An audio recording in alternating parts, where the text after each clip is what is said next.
sudah siap atau apa namanya, saya sudah bisa melakukan pemberian suntikan sekarang, atau misalkan Bapak belum siap gitu ya. Kalau misalnya Bapak sudah siap sekarang, maka saya akan memberikan suntikannya sekarang.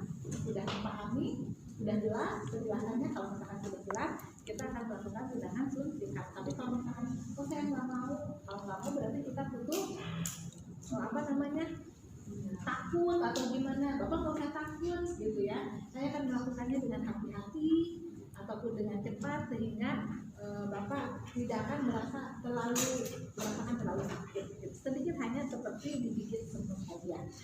Kalau misalkan ada pasien atau misalkan anak kecil atau ibu yang takut disuntik atau gimana, kalau misalkan Bapak merasa khawatir melihat virus itu, Bapak nggak sendirian gitu kan. Jadi kita berusaha untuk membuat pasiennya merasa nyaman dan tenang ya. Kita sudah menjelaskan, sudah menyapa pasien, menjelaskan prosedur dan memastikan bahwa kita bisa melakukan tindakan itu sekarang ya. Oke, kemudian oke Pak, kalau Bapak sudah bersedia melakukan suntikan saat ini, saya akan menyiapkan dulu alat dan obatnya. Kita tutup sampiranya gitu kan, kemudian kita siapkan alat. Di daftar ini kan ada melihat kelengkapan alat. Kita lihat bahwa alat-alat yang diperlukan dalam suntikan IV ini adalah ada handscool. Kalau handscool di sini sangat penting sekali karena kaitannya takut kemungkinan keluar darah itu sangat besar karena berkaitan dengan pembuluh darah ya. Ada jarum suntik, ada obatnya, ada bengkok, ada apa, kita jelaskan sudah lengkap gitu ya, peralatannya sudah lengkap dan saya akan menyiapkan obatnya. Nah kemarin kita akan menyiapkan obat. Kalau misalkan obatnya dari vial seperti ini, biasanya obat-obat dari vial ada yang obat langsung cair. Kalau misalkan antibiotik biasanya harus dicairkan, harus dilarutkan. Nah kemarin bagaimana cara melarutkannya? Berapa banyak fluoridesnya?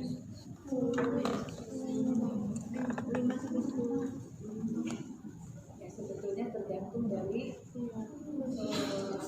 dosis dari dokternya, tetapi pada umumnya biasanya ada yang 5. Nah ini kayak gini, ini kan plastik ya, kalau begini kan keluar ini. Kalau lagi menghisap obat, pastikan jarum suntik berada di dalam cairan tersebut. Kalau enggak, nanti yang masuk malah di dalam.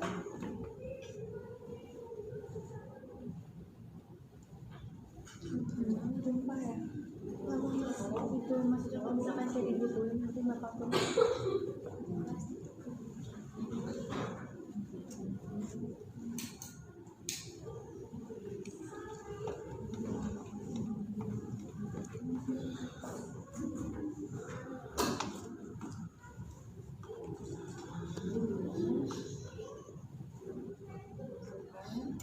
Ada alkohol. Kalau misalkan ini udah terbuka ya biasanya kan ini baru ya. Kalau baru dibuka dimasukkan nggak apa-apa. Tapi kalau misalkan udah terbuka seperti ini, misalkan satu vial obat ini tidak langsung diberikan, tidak dihabiskan semuanya, tapi diberikan misalkan dalam 3 kali pemberian. Berarti kan dalam kondisi terbuka. Jadi pada saat mau menyuntikkan harus dibersihkan.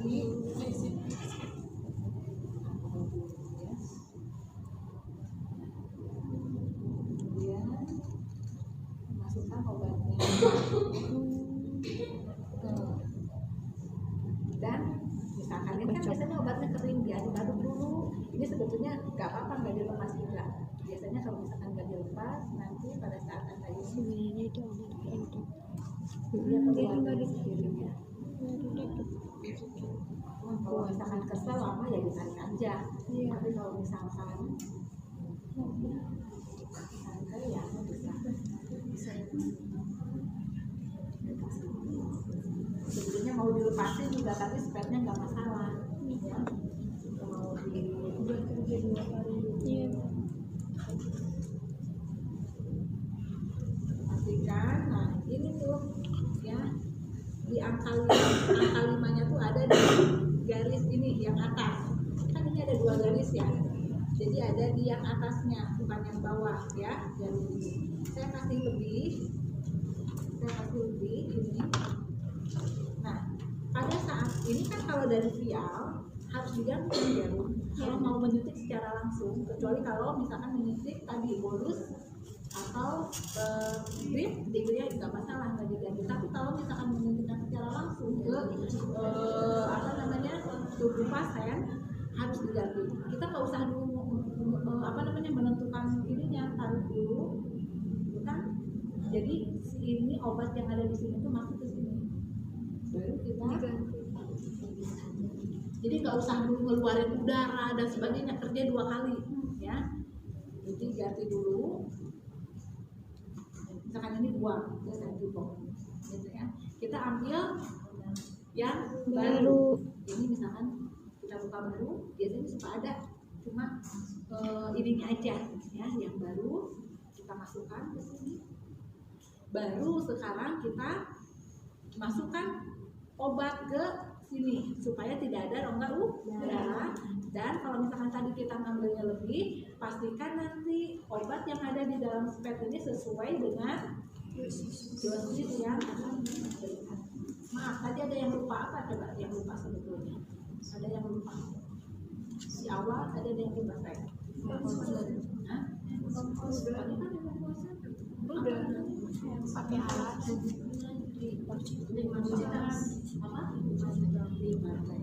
pada saat datang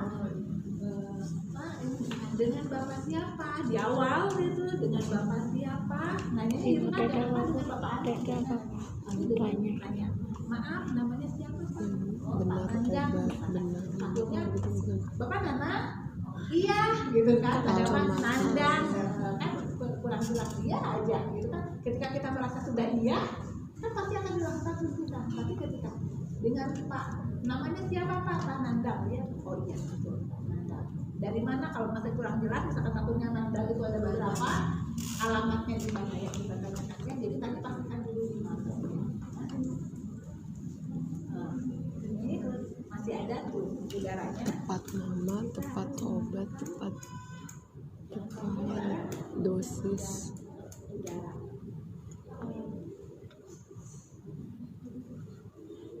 Kalau susah biasanya digabung dulu udara yang dari atas bergabung kan masih ada dikit.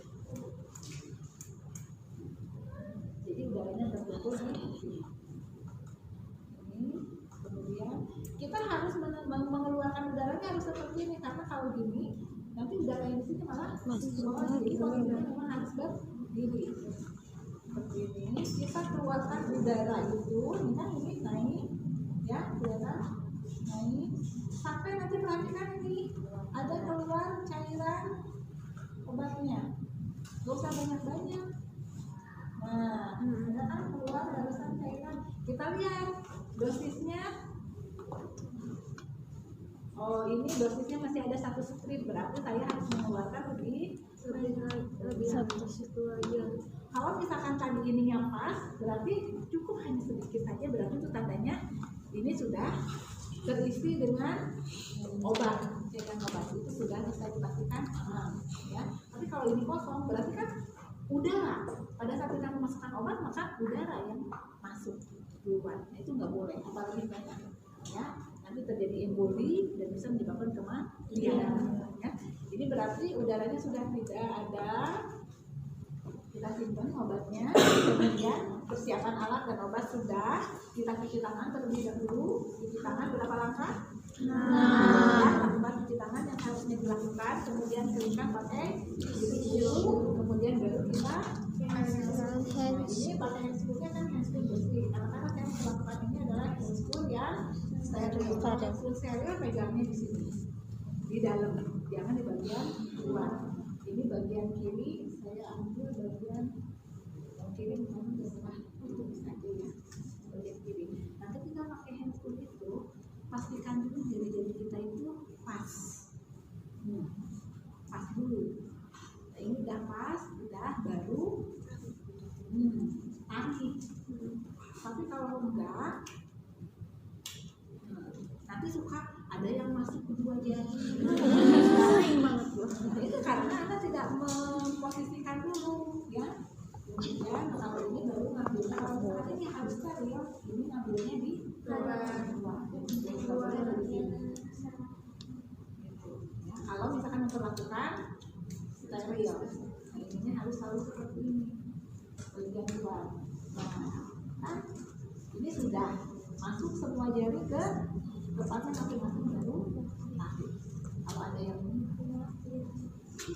ya, kalau ini cepet. Tapi kalau misalkan ada langsung jari mana masuk ke mana nggak jelas ya, nanti akan kesulitan Anda.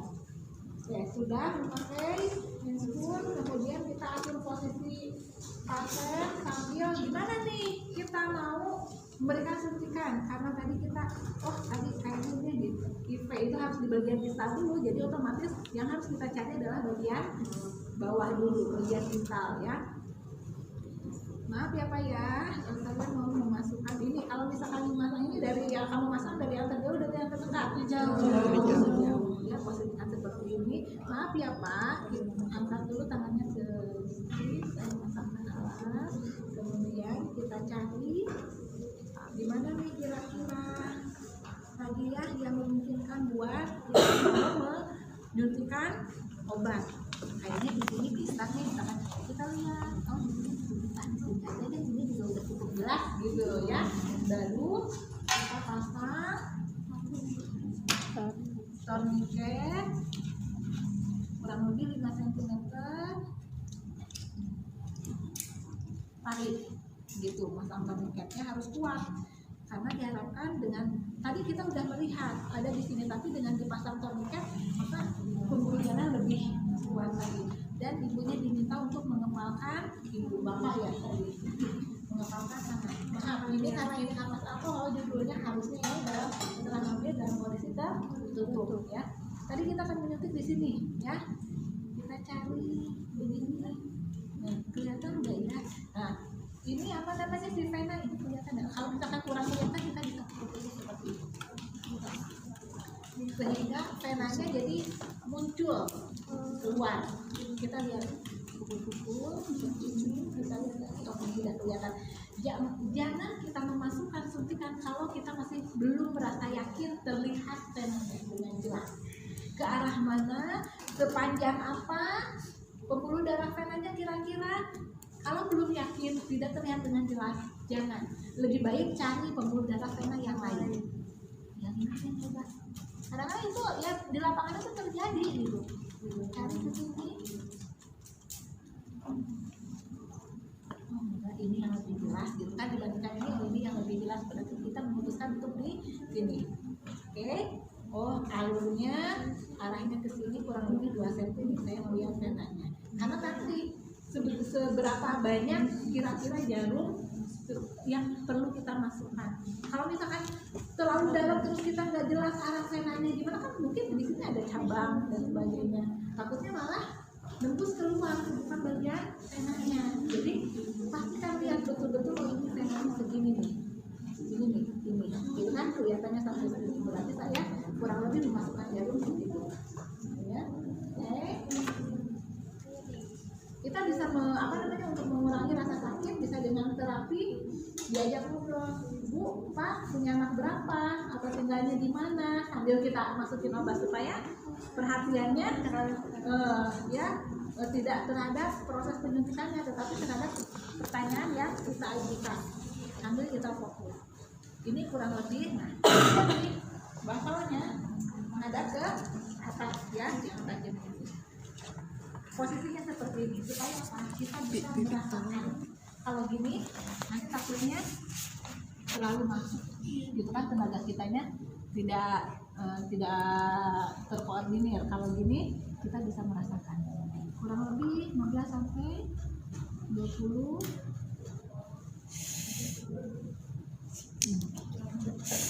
Oke. Kalau masih ada tahanan, berarti ini tandanya belum masuk. Nah, kalau udah gitu ya. Jadi saya kasih tahu terlebih dahulu. Nih, nggak ada sedotannya atau tadi, ini pembuluh darah itu kan seperti selang infus ini. Pembuluh darah itu kan ini seperti selang gitu. Nah, ketika kita akan memasukkan obat, misalkan seperti ini, memasukkan obat ini ya. Kalau misalkan ada tahanan, ini kan tuh berarti kan belum masuk. Tapi ketika kita sudah merasakan Nah, ya kayak bebas hambatan. Ini berarti sudah masuk. Sudah aja ketika kita dari tahanan dan kayak lowong gitu ya, jangan dimasukkan lagi, takutnya. Jadi kalau penyuntikan IV itu si jarum suntik itu nggak mesti harus masuk semua, enggak. Beda dengan IM. Kalau IM diusahakan si jarum suntik semua masuk gitu ya. Kalau IC supaya kita pastikan kalau misalkan terlalu dalam bisa dinaikkan lagi. Nah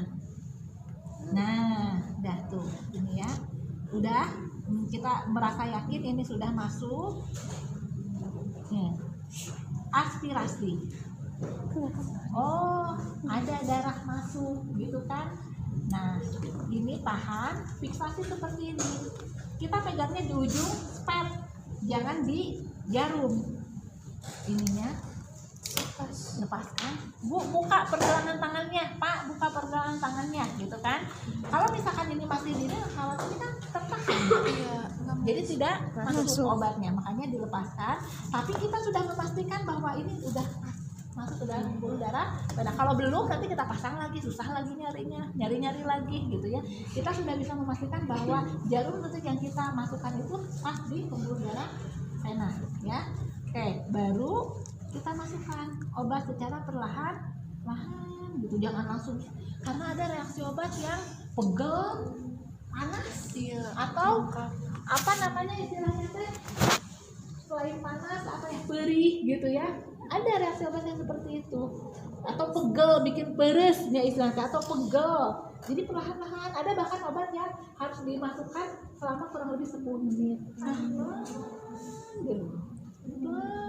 Banget gitu ya. Kita jangan gini, kita bisa sambil dulu kalau misalkan memang kita mau masukkan obat yang kira-kira memasukkannya harus dalam jangka waktu yang lama gitu ya.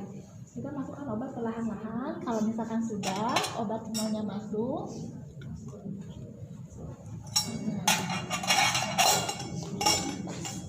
nah bisa ini ditahan. Tahan gitu, tangan kiri pindah, tangan kanan mencabut.